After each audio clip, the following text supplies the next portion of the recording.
Hello दोस्तों, कैसे हैं आप सभी। उम्मीद करते हैं कि आप सभी बहुत अच्छे होंगे। दोस्तों, प्रेगनेंसी कोई भी महिला जब प्लान कर रही होती है, क्या आप भी प्रेगनेंसी प्लान कर रही है और प्रेगनेंसी प्लान करने के बाद गर्भधारण नहीं होता है। मान लीजिए कि आपने सोचा 1 महीने में गर्भ रुक जाए या 2 महीने में गर्भ रुक जाए, लेकिन फिर भी प्रेगनेंसी नहीं रुकती है। तो देखिए, प्रेगनेंसी ना रुकने के कई सारी वजहें होती है। कई बार ऐसा होता है कि प्रेगनेंसी नहीं रुकती है, तो कई सारे कपल डॉक्टर के पास भी जाते हैं, ज़रूरी जांचें भी करवाई जाती है और रिपोर्ट फिर नॉर्मल आता है। डॉक्टर आपको यह बोल देते हैं कि रिपोर्ट्स नॉर्मल है और घर जाकर फिर से आप ट्राई करिए, प्रेगनेंसी रुक जाएंगी। लेकिन फिर भी जब गर्भधारण नहीं होता है तब महिलाएं काफ़ी निराश हो जाती है, परेशान हो जाती हैं। देखिए, प्रेगनेंसी ना रुकने की कई सारी वजहें हो सकती है। महिला और पुरुष दोनों में ही कमी का कारण प्रेगनेंसी का ना रुकना हो सकता है।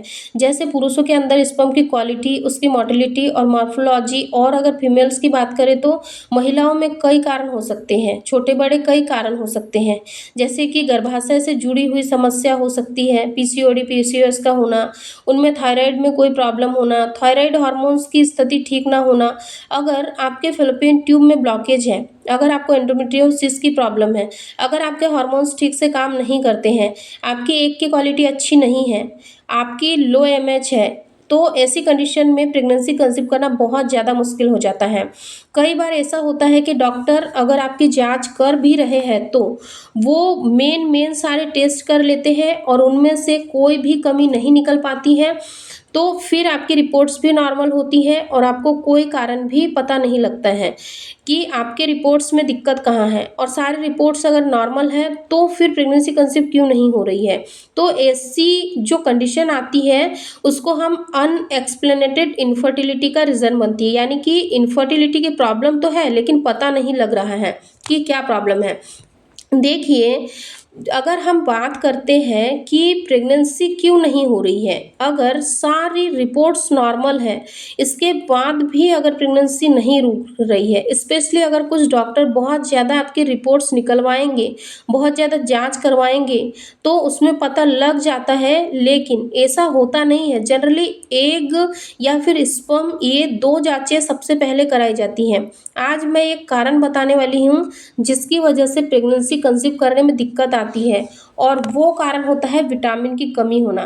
विटामिन सी, विटामिन डी और विटामिन ई बहुत इंपॉर्टेंट होता है एक महिला और पुरुष दोनों के लिए ही, क्योंकि इससे स्पर्म की गुणवत्ता भी बेटर होती है और फीमेल्स के अंदर एग की क्वालिटी हो या फिर जो सर्वाइकल म्यूकस होता है। मेन पॉइंट यही है कि जो सर्वाइकल म्यूकस है, सर्वाइकल म्यूकस एक तरह का चिपचिपा पदार्थ होता है जो कि आपके शरीर में, महिला के शरीर के अंदर बनता है।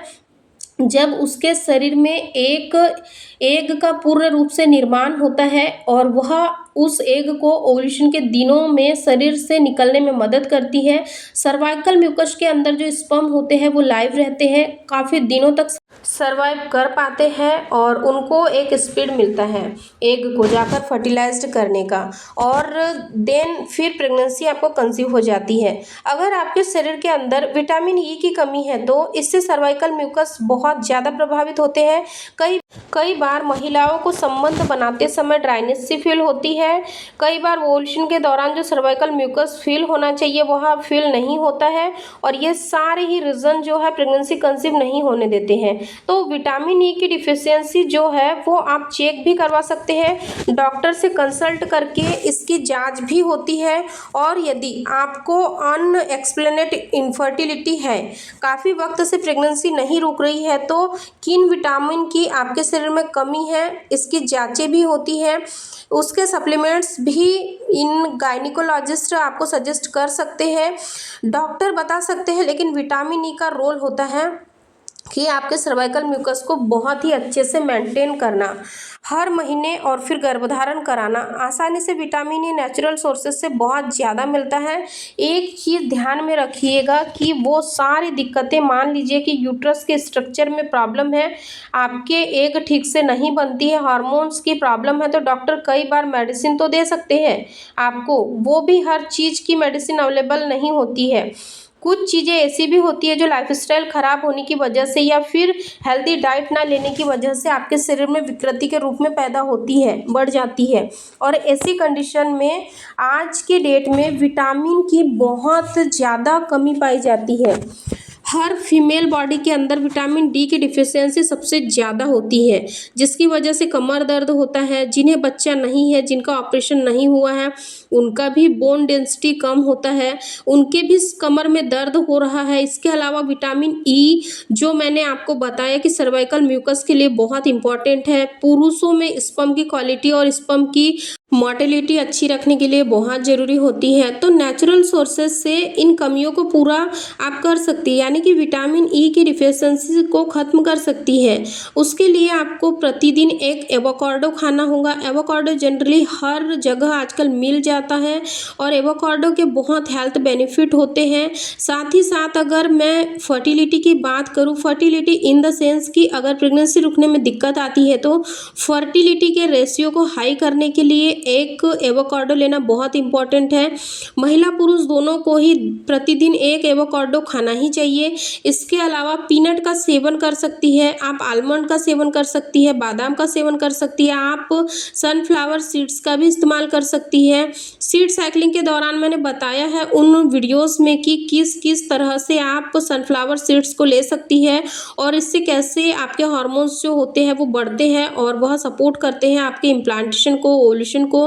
तो इम्पॉर्टेंट है कि जो डाइट आप ले रहे हैं उसमें डिफिशियंसीज जो कम होती है, जिसके वजह से आपकी फर्टिलिटी खराब हो रही है, उसे आपको डाइट से बढ़ाना है और इन चीज़ों को डेली आपको अपनी डाइट में लेना है। विद इन अ मंथ के अंदर ही आपको अपने शरीर में काफ़ी ज़्यादा चेंजेस दिखाई देंगे और प्रेगनेंसी भी कंसीव हो जाएंगी। अगर आप चाहें तो और भी डिटेल इन्फॉर्मेशन आप अपनी डॉक्टर से ले सकते हैं। अगर एडवांस ट्रीटमेंट करा रही है तो भी डॉक्टर से कंसल्ट कर सकती है, विटामिन की टेस्ट भी करा सकती है और अगर डिफिशियंसीज पाई गई तो उसके सप्लीमेंट्स और नेचुरल सोर्सेस आप फूड को इंक्लूड करना होगा। आपकी डिफिशियंसी जो भी है शरीर के अंदर, मान लीजिए विटामिन डी की कमी आ रही है तो विटामिन डी नेचुरल सोर्सेस आप सन बाथ से बहुत अच्छा मिलता है और इससे आपका शरीर विटामिन डी बनाने के लिए काफ़ी ज़्यादा स्ट्रांग हो जाता है, क्योंकि विटामिन डी की सप्लीमेंट्स तो आती है लेकिन सप्लीमेंट्स लेने की वजह से विटामिन डी हमेशा स्टेबल नहीं रहता है या फिर कह सकते हैं कि सस्टेन करे, बॉडी में बने रहे, ऐसा पॉसिबल नहीं है। इसके लिए सन बाथ लेना ज़रूरी होता है। इसलिए अर्ली इन द मॉर्निंग 6 के बाद की जो सन होती है, यानी कि 6 से 9 बजे की जो सन होती है उस समय आपको लेना चाहिए। वो काफ़ी बेस्ट टाइम होता है। नवजात शिशु को भी आपने सुना होगा कि सुबह की धूप लगाना ज़रूरी होता है, बिकॉज नवजात शिशु के अंदर भी विटामिन डी कम होता है, उसके बोन्स मजबूत हो, इसके लिए उन्हें मॉर्निंग में सनबाथ कराने की सजेशन डॉक्टर देते हैं। तो इम्पॉर्टेंट है कि अपनी बॉडी को समझने की कोशिश करिए। माइनर से माइनर प्रॉब्लम होती है जो कि प्रेगनेंसी रुकने नहीं देती है। ओवुलेशन अगर कैलकुलेट नहीं करते हैं आता है तो ओवुलेशन समझने नहीं आता है तो आप और भी वीडियोस को देख सकते हैं। मैंने इस पे सेपरेट प्लेलिस्ट भी बनाई हुई है, तो आप उन वीडियो की प्लेलिस्ट को भी ज़रूर चेक करें। आपको काफ़ी ज़्यादा नॉलेज मिलेंगी और अपनी प्रॉब्लम्स को आप इजीली फाइंड आउट कर पाएंगी और आप भी जल्दी से जल्दी माँ बनने का सपना पूरा कर पाएंगी। फिर मिलेंगे एक ऐसी नॉलेजेबल इन्फॉर्मेटिव वीडियो के साथ। तब तक आप अपना ध्यान रखें, खुश रहें, धन्यवाद।